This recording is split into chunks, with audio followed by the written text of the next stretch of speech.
Pemirsa, Direktorat Siber Polda Sumatera Utara menggerebek sebuah kamar kos di Deli Serdang, Sumatera Utara yang dijadikan tempat pembuatan video porno. Polisi pun berhasil mengamankan sejumlah wanita yang masih di bawah umur. Dengan menunjukkan bukti video yang dibuat, para pelaku akhirnya tidak dapat berkutik dan hanya pasrah saat ditangkap.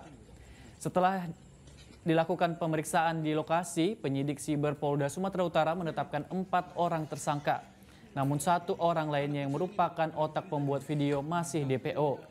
Sementara ketiga pelaku yang sudah ditahan tengah menjalani pemeriksaan lebih lanjut, yakni pelaku berinisial RA, RPL, dan MG.